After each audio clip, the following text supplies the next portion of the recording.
Welcome. This is Dr. Owen Anderson, and we're going through David Hume's Dialogues Concerning Natural Religion.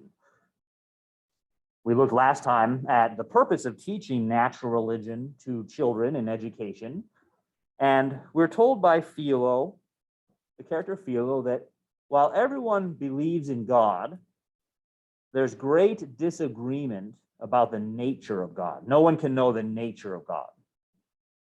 So as we get into this book, we're going to have Cleanthes and Demea offering arguments for God's existence, and Philo showing not that God doesn't exist, because he said everyone believes in God, but that we can't know God. Now, in one way, that's like saying there is no God. If you can know nothing about God, then God has no influence on what you do and what you know. So this is a problem of knowledge. Can we know God? It'd be interesting. I don't know that when he says everyone knows God, I think that could be taken as a hyperbole, because you could go around the world and ask people, and it turns out some people don't believe in God. That's not his point, his purpose. His purpose is saying, even if everyone did believe in God, there's great disagreements about the nature of God, who God is. We really just can't know. So we'll go to part one and we'll get into this. Remember, this is a dialogue between three fictional characters: Demea, who's the Orthodox believer. He'll especially emphasize the argument from design. And Cleanthes, who's a rational empiricist, and will give arguments from design, but also the cosmological argument. And then Philo, who's the skeptic mystic, who kind of runs the dialogue. He's the backbone of the dialogue and saying, we can't know. So they've discussed the method of education.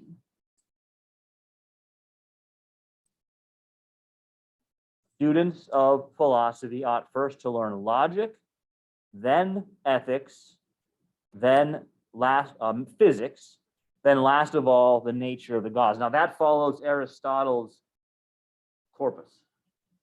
Logic, physics, metaphysics. The word metaphysics meaning coming after physics, just like Meta came after Facebook. So it's the meta Facebook, the metaphysics.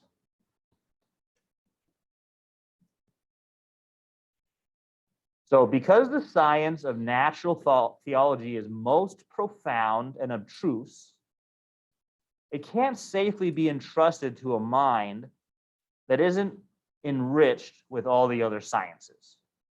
You'll end up making big mistakes, and those will reverberate through your life. So the young shouldn't be trusted to handle these important truths, so they've learned how to think.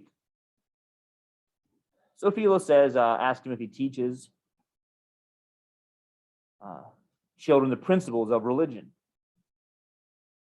If you don't, won't there be a risk that they would neglect religion altogether? And that's sort of an interesting question for us, right? This is why this is a live, living dialogue, because that's our solution now, is to have a completely religious-less education. Even if you come from a religious family, you go to an education that contains zero religion called public education. At best, it might comment on religion in the history class, but doesn't teach you the truths of religion. So we can get right into this dialogue and be relating to it as well and say, yeah, the reason why we do that is because it's so hard to know. No one can agree. So we just don't even bring it up. And that's in contrast to saying, well, we'll train our kids to think about it so that when it does come up in life, they can figure it out because they've been given the tools to think. We don't even do that much. And Philo wonders if it will make them neglect or reject religion. And I suspect if you did a sociological study, you'd find out that that indeed has been the case with secular education.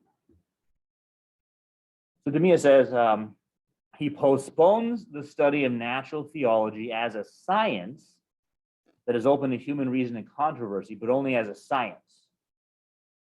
And the editor notes that the word science here means a systematic or disciplined study of something. It's not limited. The way we limit it today means just lab science.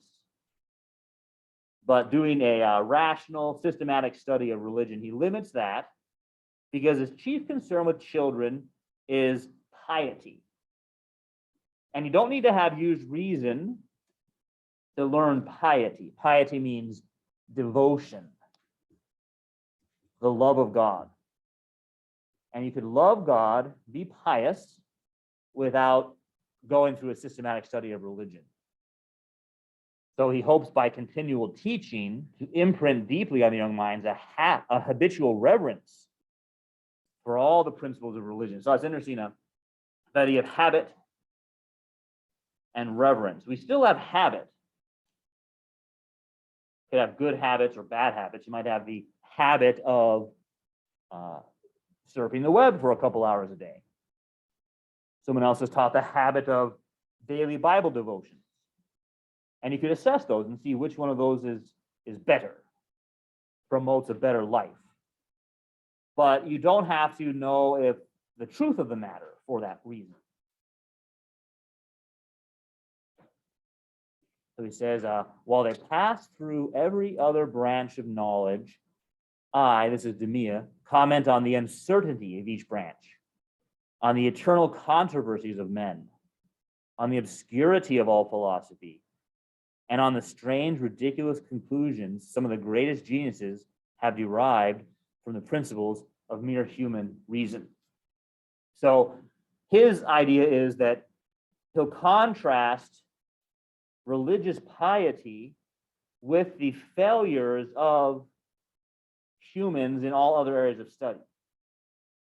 Their most lofty claims to knowledge come short. Whatever they thought was true medically at the time, we now know isn't true. I mean, the medical science has almost completely changed from Hume's time to ours. So someone in medicine would say, we know the following, and they're just wrong. They don't know it, and it'll be different again in 20 more years and 30 more years. So he teaches a distrust of reason. Demea, remember, is the religious person in the three.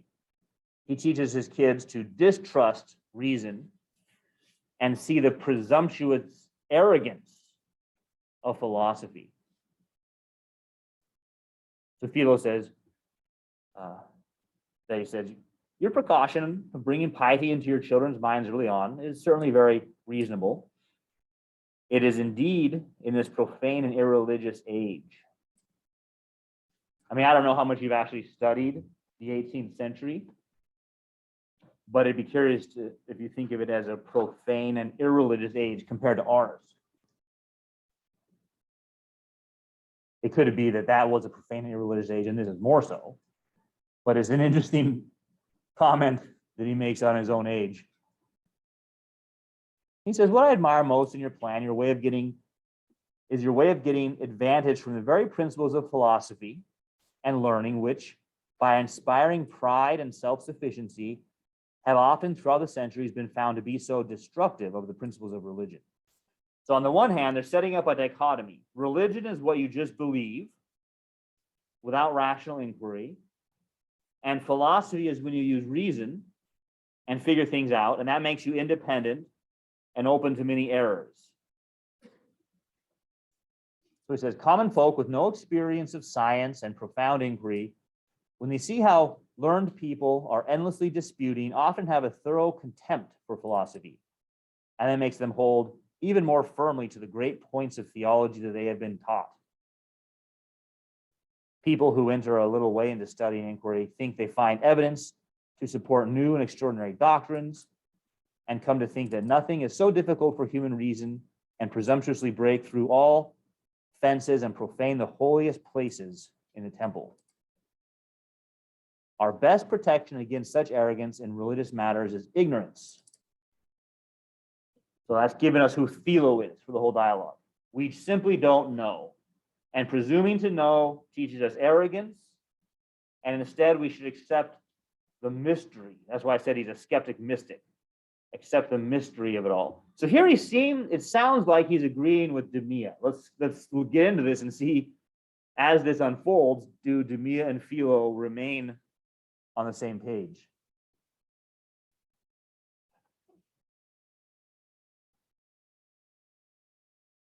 He says, what we should do is to adopt improved and cultivated versions of Demea's principles concerning our proneness to error and confusion. Let us become thoroughly aware of weakness, blindness, and narrowness of human reason, paying proper attention to its uncertainty and its endless contradictions, even in ordinary subjects. Let the errors and deceits of our senses be kept in mind, the insuperable difficulties surrounding the basic principles of every intellectual system, the contradictions involved in the very ideas of matter, cause and effect, extension, space, time, motion. So this is the skeptical view. Everything that we study is involved in contradictions at the basic level. We can't really know, and that applies also to God. When we realize that really familiar things, like the holding together the parts of a stone, or even the subject of it that makes an extended, the structure of it that makes it extended, are so inexplicable and involve such contradictions, how confidently can we reach conclusions about the origin of worlds or trace their history from eternity to eternity? So we can't even know how a stone holds itself together. We can't know what's eternal. Now, as Philo spoke, I noticed that both Demea and Cleanthes were smiling. Demea, because he's totally satisfied with what Philo's saying, but Cleanthes is a kind of amusement. That Philo doesn't know what he's talking about. And now we meet Cleanthes now. He jumps in. You propose then, Philo, that, said Cleanthes, to erect religious faith on a basis of philosophical skepticism. And you think that if certainty is expelled from every other subject, subject of inquiry, it will retreat into these theological doctrines where it will be stronger and more authoritative than ever. Whether your skepticism is as absolute and sincere as you claim is something we'll learn later on when we end this little meeting. We'll see whether you leave the room through the door or the window, and whether you really doubt that your body has gravity and can be injured by its fall, which is what people in general think on the basis of their fallacious senses and more fallacious experience. So he's calling into question if Philo even has integrity. He can speak as a philosophical skeptic, but can he live as one? And he gives some examples, right? When you leave, you won't try to go out of the window, you'll go out the door. You'll act like you know things. Doors are how you exit rooms. So is it possible to actually be a philosophical skeptic, which says you can know nothing? We could be skeptics about some things, but a philosophical skeptic says we can know nothing. So he brings up this kind of practical problem. And he says if such skeptics were actually sincere or had integrity, if they're consistent, they wouldn't trouble the world for much longer with their doubts. But if they're only joking, they may perhaps be just bad comedians, but they can never be dangerous to the state, to philosophy, or to religion. Interesting how it connects up these three things, right? The state, philosophy, and religion. In reality, Philo, Cleanthes continues, it seems certain that even if a man entirely renounces all beliefs and opinions, doing this in a rush of blood to the head after intense thought about the contradictions and imperfections of human reason, he can't persevere in this total skepticism or make it show in his conduct for more than a short time. You can't act like a skeptic over the long haul. You always end up acting like you know things, like there are external objects, and his philosophical gloom will dissipate. However hard he works on himself to keep it, he'll never be able to answer that question satisfactorily. What reason has he to work on himself in that way? So that on the whole, nothing could be more ridiculous than the principles of the ancient Pyrrhonians, who said we can know nothing. We shouldn't act like we know anything. If they really did try, as they claimed, to apply to the whole of life this skepticism.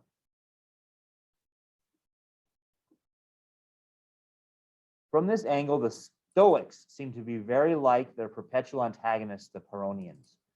Each sect seems based on this erroneous maxim: What a man can do sometimes and in some moods, he can do always in every mood. So when the Stoics reflections raise the mind into a frenzy of virtue and impress it with a sense of some kind of honor or public good, extreme bodily pain and sufferings won't prevail over such a high sense of duty. If this sometimes actually happens, how much more can a philosopher in his classroom or study work himself up to such a frenzy and imagine himself bearing the acutest pain he can conceive? But he won't actually be able to live that way. So he can make himself imagine living like a skeptic, but you don't find anyone doing that. No professor who says that once they leave the room actually lives that way, even though they tell you to live that way. So Philo says, I accept your comparison between the Stoics and skeptics. Still, although the Stoic mind can't maintain the highest flights of philosophy, even when it sinks lower, it still retains something of its former disposition. The ancient schools of philosophy, particularly that of Zeno, also a skeptic, produce examples of virtue and steadfastness which seem astonishing to us today. Here he quotes from Milton's Paradise Lost. Vain wisdom all and false philosophy, yet with a pleasing sorcery could charm, pain for a while or anguish and excite, fallacious hope or arm the obdurate breast, with stubborn patience as with triple steel. So philosophy can do these things for a time, but it doesn't actually produce lasting knowledge or lasting effects.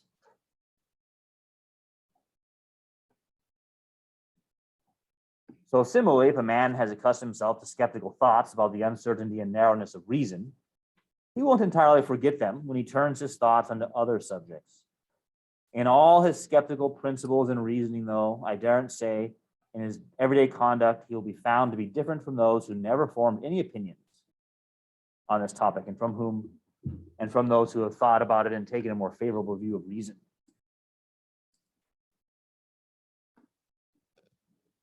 So the person who at least has come to understand the limits of reason can know themselves better, according to Philo. And I'll have to remind you of that, because if you just read this through and didn't pay attention to who's speaking, it'll seem to contradict itself, because they do give different opinions. So Philo's view is the skeptical view.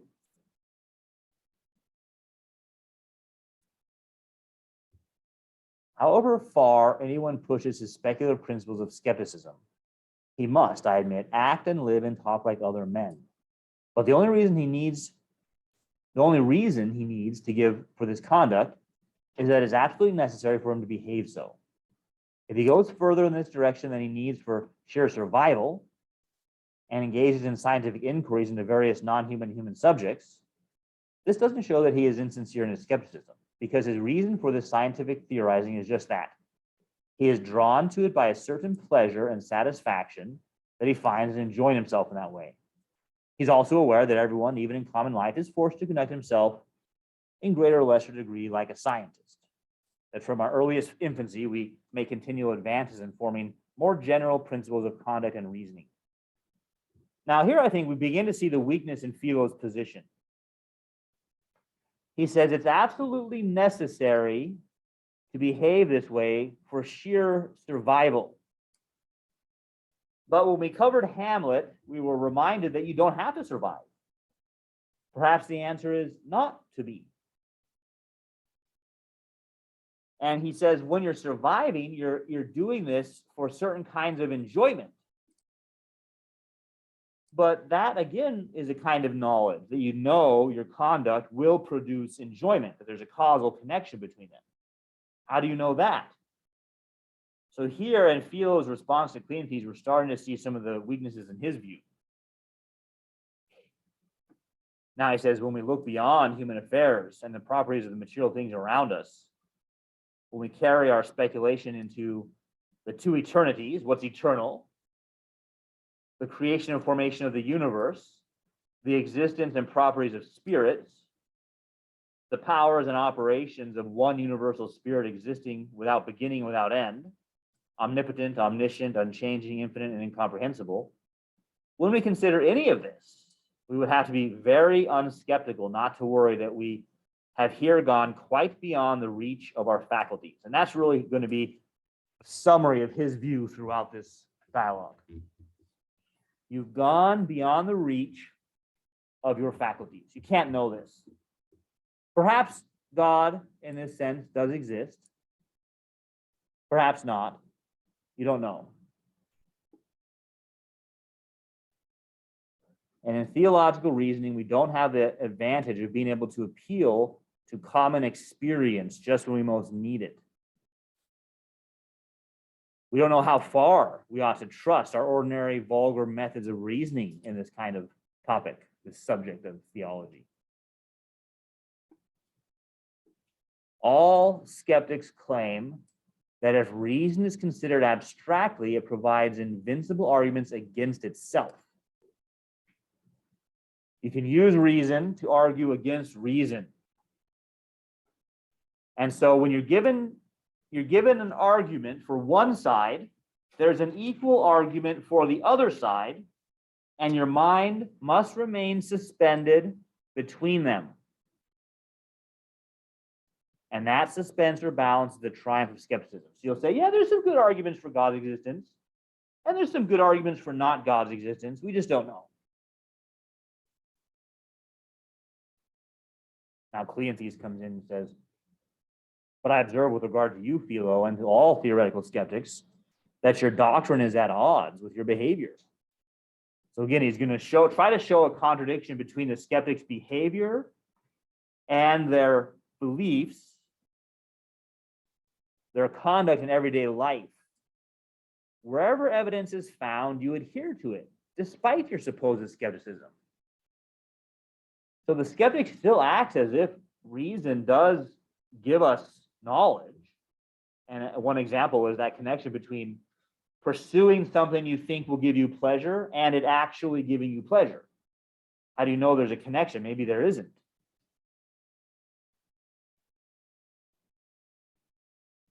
So he says, really, wouldn't it be ridiculous for someone to say that he rejected Newton's explanation of the wonderful phenomenon of the rainbow because that explanation gives a minute anatomy of the rays of light, a subject too refined for human comprehension?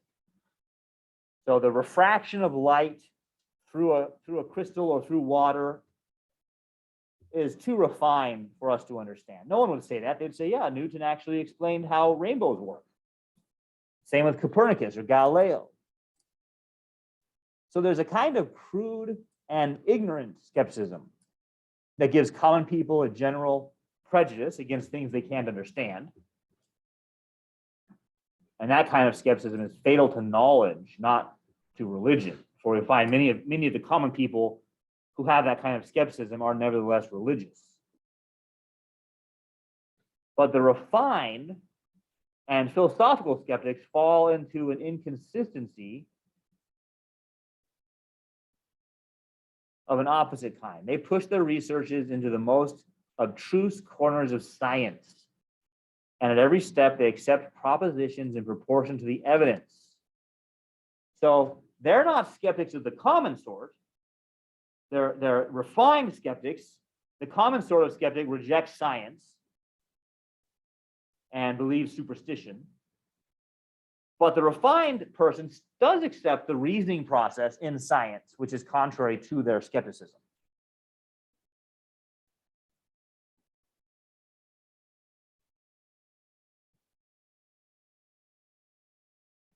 So they actually do hold to the ability for us to know things. Our senses, as you say, are fallacious. Our understanding is erroneous. Our ideas, even of the most familiar objects, extension, duration, motion, are all full of absurdities and contradictions. You defy me to solve the difficulties or reconcile the inconsistencies that you find in them. I haven't the skill for so great an undertaking. I haven't leisure for it. I see there's no need for it. Your own conduct, in every circumstance, refutes your principles. So on this point, this is the argument from Cleanthes. The philosophical skeptic can't act consistently with their philosophical skepticism.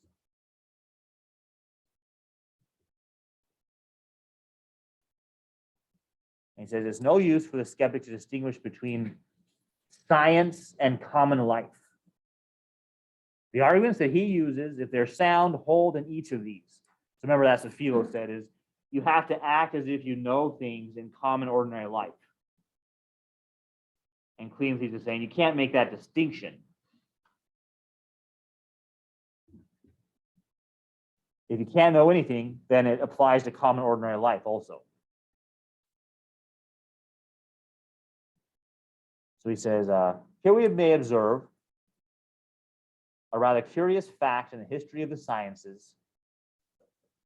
After philosophy was joined to the religion of the people, when Christianity was first established, religious teachers commonly denounced reason, the senses, and every principle derived from human research and inquiry.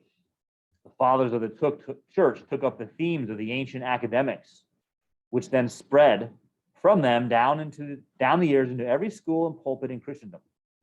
The reformers embraced the same principles of reasoning, or rather denunciation, and all flowery praise of the excellency of faith was sure to be spiced with some cutting jibes against natural reason. So it's become common in religion to say there's some conflict between science or between faith and reason, and denounce reason and uphold faith, which is now, he's now turning to Demia. That's Demia's view.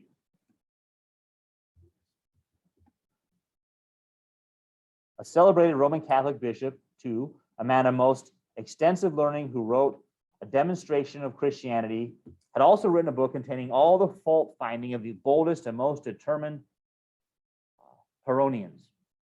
It took centuries for this contempt of reason to die down. Locke, as John Locke, seems to have been the first Christian to risk saying openly that faith is nothing but a species of reason. That the arguments have always been used in discovering all the principles of theology, natural and revealed, are just like those that are used to establish truths in morals or physics or politics. The miserable use that Pierre Bayle was a skeptic, religious skeptic, and other free thinkers made of the philosophical skepticism of the church fathers and first reformers, namely their use of it as a weapon against religion, had the effect of widening the acceptance of Locke's sensible opinion. And now all those who claim to be thinkers assert in a way that atheist and skeptic are almost synonymous.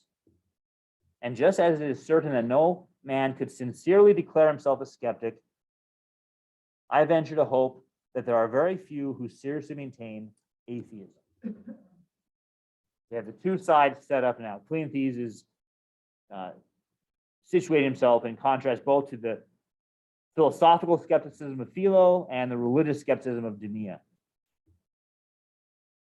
So Philo says, don't you remember the excellent saying of Lord Bacon on this topic, that a little philosophy, Cleanthes gets the quote, makes a man an atheist, and a great deal converts him to religion. So you get a little bit of philosophy, atheist, keep going, religious. But Philo says, what I have in mind is another passage where, having mentioned David's fool, who said in his heart there is no God, this great philosopher, Francis Bacon, derives that the atheists nowadays are double fools, for they aren't contented to say in their hearts that there is no God, but also utter that impiety with their lips, which makes them guilty of multiplied indiscretion and imprudence. All right, so Philo, again, from the beginning, he said, sure, there's God.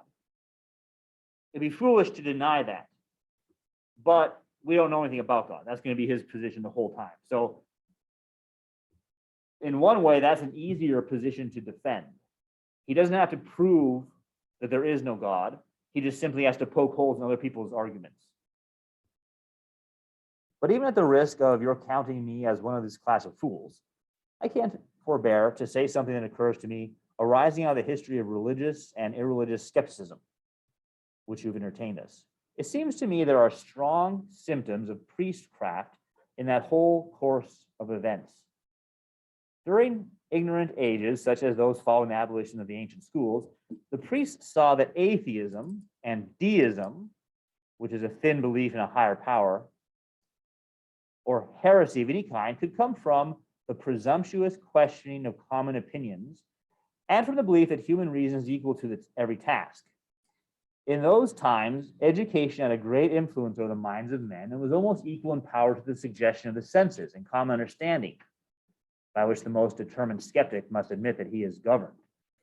But these days, when education has much less influence and men's increased contacts throughout the world have taught them to compare the principles that are accepted in different nations and ages, our cunning divines have changed their whole system of philosophy and taught the language of the Stoics, Platonists, and Aristotelians, not that of the Pyrrhonians and academics.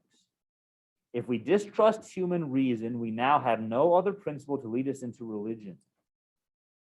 These reverend gentlemen can be depended on to identify the system that best suits their purposes of keeping their power, ascendancy over mankind. Maybe skepticism in one age and dogmatism in another. So Philo now reverts to an argument about power, that the religious rulers, the priests, aren't concerned about the truth of the matter. In one age, when people are educated, they'll say that education is not any good for you. In another age, when people aren't educated, they'll say, oh, you got to get an education, whichever keeps them in a position of power. Now, that's a different argument than the truth of the matter. Those are separate things. That they argue both sides at different times could simply mean that at one of those two times they're wrong. Maybe they're wrong at both times. It could be a third option. It's very natural, said Cleanthes, for men to embrace the principles by which they find they can best defend their doctrines. We can account for this reasonable behavior without dragging priestcraft into the story. And surely nothing can afford a stronger support for the truth of a set of principles than to observe that they tend to confirm true religion and to serve to silence the complaints of atheists, libertines, and free thinkers of all ages. Interesting how it connects these. There is no God to libertines. Do what you want is the whole of the law. Any way you want it, that's the way you need it. That's what liberty means, a liberty, right? And free thinkers. I'm not bound by any doctrine. I do what I want. So here in this first part, we've been introduced to the three characters and their general positions. So that as we get into the next part, you're going to see Cleanthes actually giving some arguments and Philo endeavoring to show that they're unsound. They don't actually give us knowledge. With that background question, can we know God? With the original question being, should we teach children to know God?